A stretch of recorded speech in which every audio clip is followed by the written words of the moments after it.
हाय दोस्तों, welcome to our channel investing with धन।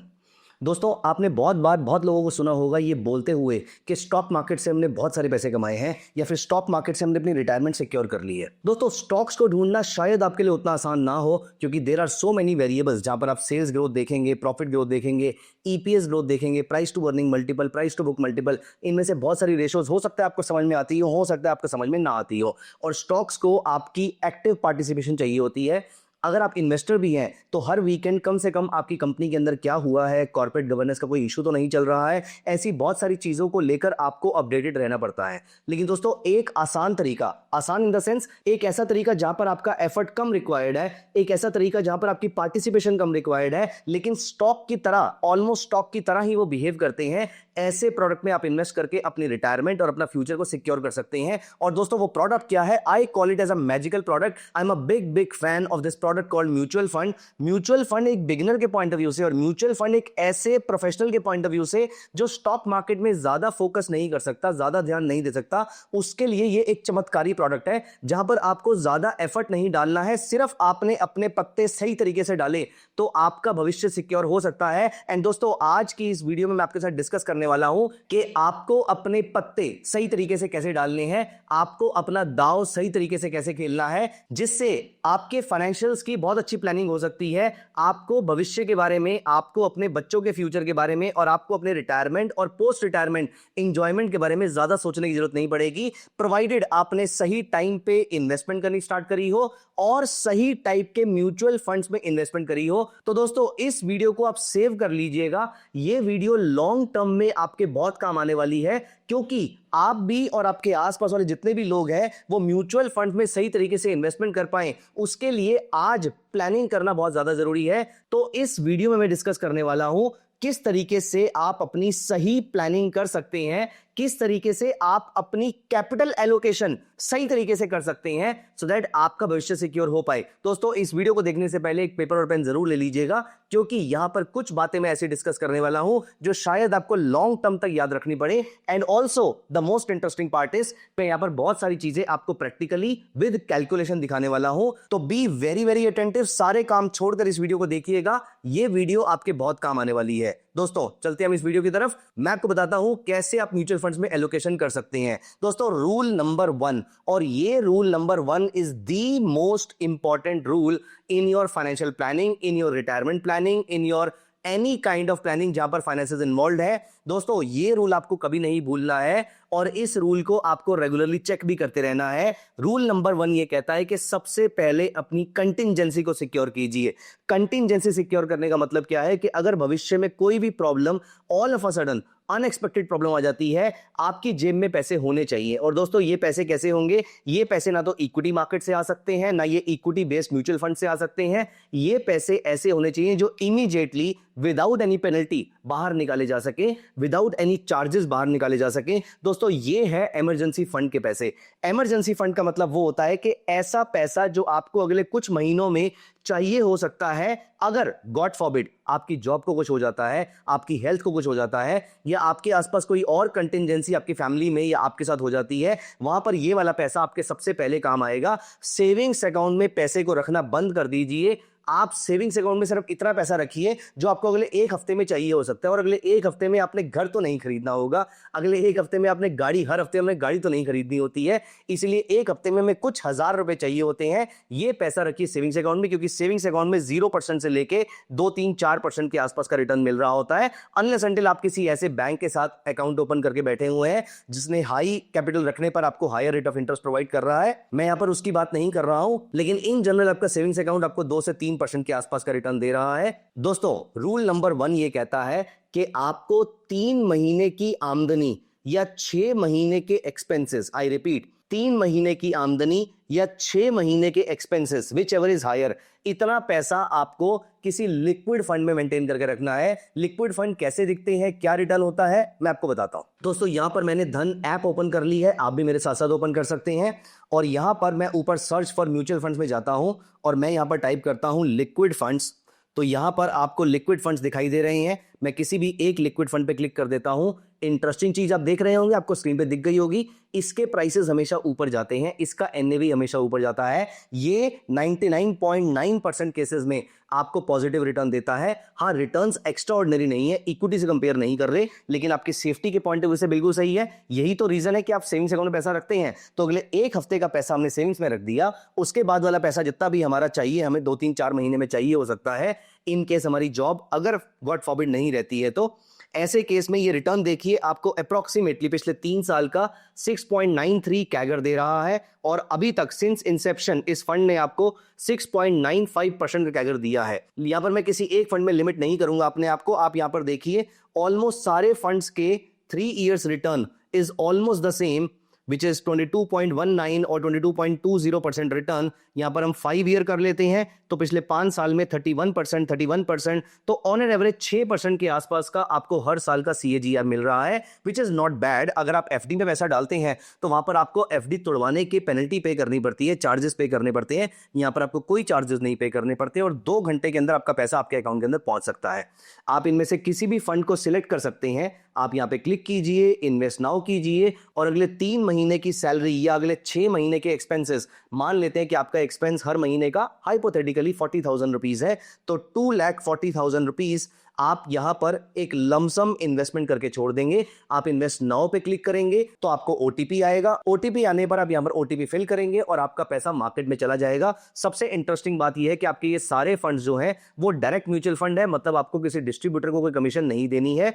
और सबसे इंटरेस्टिंग चीज, आप यहां पर इस फंड को भी अगर देखेंगे तो इसकी expense ratio is only 0.15%, it is hardly anything. आप 100 रुपए में से सिर्फ 15 पैसे का एक्सपेंस रेशियो पे कर रहे हैं, बाकी सारा आपका पॉजिटिव रिटर्न निकल के आ रहा है। Isn't this interesting? दोस्तों, यही है ब्यूटी आपकी इमरजेंसी फंड की, आपकी सेफ्टी भी हो गई और आपका रिटर्न भी जनरेट हो गया। दोस्तों, ये तो था रूल नंबर 1। रूल नंबर 2 पे हम आते हैं। अब आपके पास जितना पैसा बचता है और आपकी जो रेगुलर इनकम आ रही है, इसको आपने 2 तरीकों से डिवाइड कर देना है। पहला, आपको SIP तो हर महीने कंटिन्यू रखनी है, व्हाट में कम, कुछ भी हो जाए, आपको अपनी पूरी कोशिश करनी है कि आपकी SIP कंटिन्यू रहे, चाहे वो SIP का अमाउंट ऐसा छोटा हो जो आपकी लाइफ को मैटर ना करता हो। अगर आपको लगता है कि आप 5,000 रुपए की SIP पे कर सकते हो हर महीने की, लेकिन कभी कभी इसमें रुकावट आ सकती है, कोई बात नहीं, आप 4,000 पे कीजिए, लेकिन उसमें कोई रुकावट नहीं आनी चाहिए। तो 4,000 रुपीज की SIP आप हर महीने पे कर रहे हैं, आपके पास कुछ कुछ पैसे बच भी तो रहे हैं क्योंकि आप 5,000 पे कर रहे थे। इस पैसे को रखिए, कभी भी मार्केट्स में अगर वीकनेस आती है तो यहां पर वो जो पैसा एक्यूमुलेट हुआ होगा, यहां पर आप लमसम इन्वेस्टमेंट कर सकते हैं, लेकिन SIP में डेफिनेटली आपको इन्वेस्टमेंट करनी है। अब हम वापस आते हैं अपने टॉपिक पे कि अपने पैसे को डिवाइड कैसे करना है। दोस्तों, एक जेनेरिक रूल ये कहता है कि 100 minus your age is equal to your investment in equity market and your age is equal to investment in safe assets. अब दोस्तों, पहले मैं सेफ्टी की बात करूंगा क्योंकि हमें पहले सिक्योर होना है अपने लिए। तो मान लेते हैं कि आपकी एज 20 ईयर्स है, तो 20% से ज्यादा पैसा आपके पास डेट मार्केट और गोल्ड मार्केट में नहीं होना चाहिए। अब यहां पर आपको अपने पैसे को गोल्ड और डेट में डिवाइड करना है। दोनों को आप इक्वली डिवाइड कर सकते हैं, और अगर आपका इंक्लिनेशन किसी एक तरफ है तो आप उस तरफ भी जा सकते हैं। फॉर एग्जांपल, आपको लगता है कि मेरा गोल्ड की तरफ इंक्लिनेशन ज्यादा है, या फिर आपके इस टाइम पे hypothetically you have got 2 kids और आपको लगता है कि मुझे उनकी शादी पे एनीवेज 10 साल, 15 साल, 20 साल के बाद गोल्ड परचेज करना है, इसी बहाने मेरा गोल्ड एक्यूमुलेट हो जाएगा। That's a very very good idea, I would say. It is not a bad idea, it is not a bad thought process at all. और हाँ, यहां पर मैं कोई व्यू प्रेजेंट नहीं कर रहा, लेकिन मैं आपको एक थॉट प्रोसेस देता हूं। अभी गोल्ड के प्राइसेस में रीसेंट एक स्ट्रॉन्ग अपसाइड आई है। दोस्तों, अगर आपको लगता है कि अब तो गोल्ड बहुत ज्यादा बढ़ चुका है, अब ये आगे कितना ही बढ़ेगा, आई वुड से अपने थॉट प्रोसेस को दोबारा से रिविजिट कीजिए। मैं यहां पर कोई व्यू नहीं दे रहा, लेकिन मैं आपको कुछ फैक्ट जरूर बताना चाहूंगा। दोस्तों, इस पूरी दुनिया में अप्रोक्सीमेटली एक साल में 3,000 टन सोना कंज्यूम होता है, उसमें से 1,000 टन सोना अकेला इंडिया कंज्यूम करता है, अप्रोक्सीमेटली 1,000 टन सोना चाइना कंज्यूम करता है, और 1,000 टन सोने के आसपास पूरी दुनिया मिला के कंज्यूम करती है। ये तो हुआ एक थॉट प्रोसेस। अब जितने प्रूवन गोल्ड रिजर्व्स हैं, उसमें हमारे पास सिर्फ अप्रोक्सीमेटली 50,000 टन ऑफ गोल्ड बचा हुआ है, जो प्रूवन है, जो जमीन के अंदर प्रूव कर चुके हैं कि ये है और ये निकाला जा सकता है। अब जैसे जैसे गोल्ड के प्राइसेस बढ़ेंगे तो ये प्रूवन रिजर्व्स और ज्यादा वायबल होते जाएंगे, इनको निकालना आसान होता जाएगा, क्योंकि गोल्ड महंगा है, इनको निकालने का खर्चा रिलेटिवली कम होगा इससे, तो ये गोल्ड निकलेगा। अब 50,000 टन सोना अगर दुनिया में अवेलेबल है और 3,000 टन सोना आप हर साल कंज्यूम कर रहे हैं, तो आप बहुत समझदार हैं ये कैलकुलेशन करने के लिए कि हमारे पास दुनिया में कितना सोना बचा हुआ है। तो 50,000 डिवाइडेड बाय 3,000 अप्रोक्सीमेटली 16 से 17 साल का गोल्ड बचा हुआ है। इसका मतलब जमीन के नीचे से ये गोल्ड लगातार कम होता जा रहा है। ये मैं नहीं कह रहा, ये वर्ल्ड गोल्ड काउंसिल की रिपोर्ट कहती है। अब दोस्तों, जमीन के नीचे से जब गोल्ड निकलना बंद हो जाएगा तो उसके बाद ये गोल्ड कहां से आएगा? जो आप ऑलरेडी गोल्ड यूज कर रहे हैं उसी को स्क्रैप किया जाएगा। आपके मोबाइल फोन में जो गोल्ड होता है इसको रिसाइकिल किया जाएगा and so on and so fourth. तो पुराना गोल्ड यूज होता रहेगा, मतलब गोल्ड फ्यूचर में जाके कम हो सकता है। Doesn't this represent a case कि gold is not that bad a asset even at a high price where we feel right now?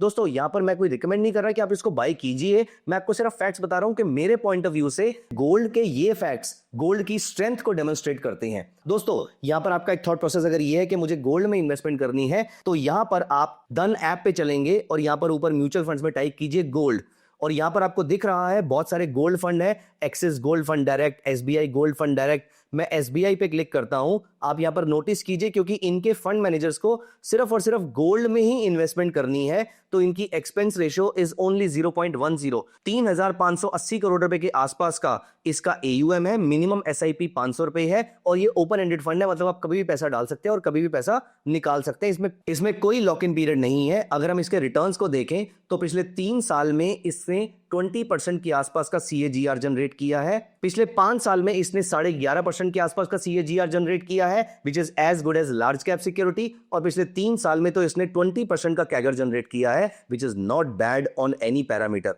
दोस्तों, यहां पर अगर आपको गोल्ड में इन्वेस्टमेंट नहीं करनी है, अगर आपको डेट में इन्वेस्टमेंट करनी है, तो ये रहे आपके डेट म्यूचुअल फंड्स। आप किसी भी टाइप के डेट म्यूचुअल फंड्स में इन्वेस्टमेंट कर सकते हैं। यहां पर बहुत सारे डेट म्यूचुअल फंड्स दिख रहे हैं, for example banking and PSU fund, corporate bond fund, dynamic fund, ultra short duration and so on and so fourth. दोस्तों, ऐसा करने पर आपका पैसा डेट मार्केट में जा रहा है। अब ये पैसा आपका अप्रोक्सीमेटली 7 से 9% के आसपास के रेट पे ग्रो करेगा। तो गोल्ड और बॉन्ड में आपने अपने आप को डाइवर्सिफाई कर लिया, तो आपकी सेफ्टी पूरे तरीके से सिक्योर हो जाती है। अब हम चलेंगे इक्विटी मार्केट में। हमने अज्यूम किया था कि आपकी एज 20 साल है, तो 20% आपका पैसा डेट और गोल्ड में जाएगा, लेकिन 80% पैसा आपका इक्विटी में जाएगा। अब यहां पर इक्विटी मार्केट की अगर हम बात करें तो आपको ज्यादा सिक्योरिटी और सेफ्टी चाहिए तो लार्ज कैप में जा सकते हैं, इंडेक्स फंड में जा सकते हैं। अगर आपको समझ में नहीं आता है तो फ्लेक्सी कैप में जा सकते हैं। अगर आपको रिस्क ज्यादा लेना है तो आप मिड कैप और स्मॉल कैप में जा सकते हैं। इस तरीके से आप अपने लिए फंड सिलेक्ट कर सकते हैं। एंड दोस्तों, अगर मैं यहां से किसी लार्ज कैप फंड को भी लेता हूं तो आप इसमें से किसी एक random fund, for example Nippon India large cap fund को पिक कर लेते हैं। पिछले 5 साल का सीएजीआर इज 27.53%, पिछले 3 साल का 18.56%। मैं बहुत ही कंजर्वेटिव लेता हूं, और अगर मैं मैक्स भी लेता हूं तो भी यहां पे 16.18% का सीएजीआर आ रहा है। मैं आज जब ये वीडियो बना रहा हूं तो निफ्टी अपने ऑल टाइम हाई से 15-16% नीचे है, तब भी ये फंड आपको 16% का कैगर प्रोवाइड कर रहा है। दोस्तों, अगर आप जानना चाहते हैं कि 16% कैगर का मतलब क्या होता है, मैं यहां पर आपको एक कैलकुलेशन से दिखाता हूं। Let me open a blank Google sheet for you, और मैं आपको दिखाता हूं कि आप अपनी इन्फ्लेशन को किस तरीके से ऐसे फंड्स में इन्वेस्ट करके बीट कर सकते हैं। तो दोस्तों, ये मैंने एक ब्लैंक गूगल शीट ओपन कर ली है। अब हम ये देखते हैं कि अगर 30 साल तक आप ऐसे किसी फंड में इन्वेस्ट करते हो तो आपका रिटर्न, आपका आरओआई कितना होता है और आपकी फ्यूचर वैल्यू कितनी होती है। मान लेते हैं कि अभी आप 30 साल के हैं और आपकी रिटायरमेंट को 30 साल बचे हुए हैं। आप हर महीने सिर्फ और सिर्फ 10,000 रुपीज डिपॉजिट करते हैं, और मार्केट आपको अप्रोक्सीमेटली, जो मैंने निपॉन इंडिया का 16% लिया और ये मैक्स है सिंस इंसेप्शन, विदाउट एनी बायस, मैंने पहला फंड जो आया वो उठा लिया और उसका जो मैक्स रिटर्न आ रहा था वो मैंने ले लिया। 16.18% आ रहा था, मैंने यहाँ पर 16% ले लिया। 30 साल के लिए आप इस पैसे को इन्वेस्ट कर रहे हैं, तो देखते हैं कि हमारा 30 साल के बाद फंड की वैल्यू कितनी होगी। तो यहां पर हम करते हैं इक्वल टू फ्यूचर वैल्यू। ये हमने फ्यूचर वैल्यू का रेट फॉर्मूला लगा लिया, और अगर क्योंकि हम मंथली इन्वेस्टमेंट कर रहे हैं तो 16% डिवाइडेड बाय 12, मतलब ये हमारा मंथली आरओआई हो गया। नंबर ऑफ पीरियड्स की अगर हम बात करें तो 30 मल्टीप्लाई बाय 12, 360 महीनों के लिए हमें पैसे को इन्वेस्ट कर रहे हैं। अगर एक कैलकुलेशन समझ में नहीं आती तो भी चलेगा, हमें तो फाइनल नंबर से मतलब है। पेमेंट अमाउंट की अगर हम बात करें तो हम ये -10,000 रुपीज, मतलब जो पैसा हम डिपॉजिट कर रहे हैं उसके आगे हमने माइनस लगा दिया। -10,000 रुपीज हमने यहाँ पर डिपॉजिट किया, प्रेजेंट वैल्यू उसकी 0 है, और हमने इस ब्रैकेट को क्लोज कर लिया कि हम हर महीने के एंड में इस पैसे को डिपॉजिट कर रहे हैं। तो दोस्तों, ये पैसा आपके पास, तो 10,000 पर मंथ अगर आप इन्वेस्ट करते हैं 16% सीएजीआर पे 30 साल के लिए अगर आप इस पैसे को इन्वेस्ट करते हैं, तो आप नोटिस कीजिए कि आपने कितना पैसा डिपॉजिट किया। आपने डिपॉजिट किया 10,000 रुपीज इंटू 30 इंटू 12, आपने 36 लाख रुपए डिपॉजिट किए थे और 30 साल के अंदर इसकी वैल्यू बढ़कर हो जाती है, आप इस डॉलर साइन को इग्नोर कर दीजिए, ये वैल्यू बढ़कर हो जाती है 8,75,37,590 रुपीस। अब आपके माइंड में ये भी आ सकता है कि 8 करोड़ की वैल्यू 30 साल के बाद बचेगी क्या? दोस्तों इस चीज को याद रखिएगा कि 8 करोड़ की वैल्यू 30 साल के बाद भी बहुत ज्यादा होगी। कितनी होगी? फॉर एग्जाम्पल दोस्तों, अगर मैं एक्सट्रीम सिचुएशन में मान भी लूं, वैसे तो आप हर महीने का सिर्फ 10,000 रुपीज डिपॉजिट कर रहे हैं और आप टोटल मिला के 36 लाख रुपीज डिपॉजिट कर रहे हैं 30 सालों के अंदर, बट अगर मैं बुरे से बुरा केस मान भी लूं कि आप 36 लाख रुपए आज ही डिपॉजिट कर रहे हैं, वैसे तो उसकी वैल्यू यहां से बढ़कर बहुत ज्यादा हो जाएगी, लेकिन अगर मैं मान लेता हूं कि आपने टोटल 36 लाख रुपए, यहां पर एक घर आपका 36 लाख रुपए का आ रहा है, अगर आप ये एसआईपी में पैसे आज ना डालते और अगर आप इसका एक घर परचेज कर लेते, दोस्तों मैं फिर दोबारा आपको बता रहा हूं, आप एसआईपी के लिए सिर्फ 10,000 रुपीज खर्च कर रहे हैं, टोटल मिला के 30 साल में 36 लाख रुपीज आपने दिए, लेकिन मैं एक सेकंड के लिए मान भी लूं कि सारे 36 लाख रुपए आपके पास थे आज की डेट के अंदर और आपने उसका घर परचेज कर लिया, इस घर की वैल्यू 30 साल के बाद क्या होने वाली है? इसी से समझ में आएगा कि इस 8 करोड़ की वैल्यू 30 साल के बाद क्या हो सकती है। दोस्तों 36 लाख रुपए इंटू 1 प्लस 6%, 6% हमारी जो इन्फ्लेशन का रेट है ये हमने ले लिया, रेश टू पावर 30, 30 साल के बाद इस 36 लाख के घर की वैल्यू क्या होगी अगर ये इन्फ्लेशन के रेट से ग्रो करता है? तो ये आती है 2 करोड़ रुपए। दोस्तों इस 36 लाख की वैल्यू, मैं दोबारा से कैलकुलेशन दिखाता हूं, इस 36 लाख की वैल्यू 30 साल के बाद 6% के रेट पे अगर आपकी इन्फ्लेशन बढ़ती है, मैं कह रहा हूं अगर 7% के रेट पे भी बढ़ती है आपकी इन्फ्लेशन, तो भी इस घर की वैल्यू कितनी होगी? इस घर की वैल्यू सिर्फ 2,74 लाख रुपीस और 4,000 रुपीस होगी, जबकि आपके फंड में जहां पर आपने सिर्फ 10,000 रुपीस करके बहुत इजीली डाला था, उसकी वैल्यू बढ़कर भी 8,75 लाख रुपीस हो चुकी है। मतलब आप इन्फ्लेशन को कम से कम 3.5 से 4 गुना के रेट से बीट कर रहे हो। और एनीवेज ये सोचना बड़ा आसान था, क्योंकि आपका जो रिटर्न है वो 16% का है, जबकि आपकी जो इन्फ्लेशन है वो 6% के आसपास की है, तो आप 2.6 टाइम्स के रेट से इन्फ्लेशन को बीट कर रहे हैं। अगर आप इन्फ्लेशन को 7% भी मान लेते हैं तो भी आप कम से कम 2.25 गुना के रेट से इन्फ्लेशन को बीट कर रहे हैं, which is a very very important thing and which is a very very interesting thing actually. दोस्तों इक्विटी मार्केट हमेशा आपके इन्फ्लेशन को बीट करती नजर आएगी जब तक हमारी कंट्री ग्रो कर रही है, और मुझे पर्सनली ऐसा लगता है कि इंडिया एक ग्रोइंग फेज में है जो अगले 20-30 साल तक लगातार ग्रो करता रहेगा, क्योंकि इंडिया में डेमोग्राफिक डिविडेंड का एक फायदा मिलने वाला है। हमारी यंग वर्किंग एज पॉपुलेशन बहुत ज्यादा है कंपेयर टू डिपेंडेंट पॉपुलेशन। दोस्तों यहां पर अब आपकी रिटायरमेंट सिक्योर हो जाएगी, क्योंकि आपकी सेफ्टी हो गई है। आपने इमरजेंसी फंड में पैसा डाला था, फिर आपने अपनी सेफ्टी के लिए गोल्ड और डेट मार्केट में पैसा डाला था, उसके बाद जो पैसा बचा उसको अपने इक्विटी मार्केट में डाला, और इक्विटी मार्केट में सिर्फ 10,000 पर मंथ डालने पर भी, और अभी हमने सबसे सेफ टाइप ऑफ इक्विटी ली है, अगर आप रिस्क लेना चाहें तो मिड कैप, फ्लेक्सी कैप कोई भी ऐड कर सकते हैं। और सबसे इंपॉर्टेंट चीज, जब जब मार्केट गिरे, अगर आप डर के मारे पैसा निकालने की जगह पैसा डालेंगे तो दोस्तों ये 16% का रिटर्न 17, 18, 19% भी हो सकता है। यहां पर रिटर्न की कोई गारंटी नहीं है, लेकिन आपकी स्मार्टनेस आपके रिटर्न्स को बेहतर जरूर बना सकती है। तो दोस्तों this is how my idea is how to retire rich for yourself. आप जल्दी से और आप एक अमीरी के साथ कैसे रिटायर हो सकते हैं, ये मेरा थॉट प्रोसेस था। अगर आप भी अपने कुछ व्यूज इसमें ऐड करना चाहें तो they are more than welcome. आपको मेरे थॉट्स कैसे लगे मुझे कमेंट्स में जरूर बताइएगा। Thank you so much guys, bye bye, मिलते हैं अगली वीडियो में। Investments in the securities market are subject to market risk. Read all the related documents carefully before investing.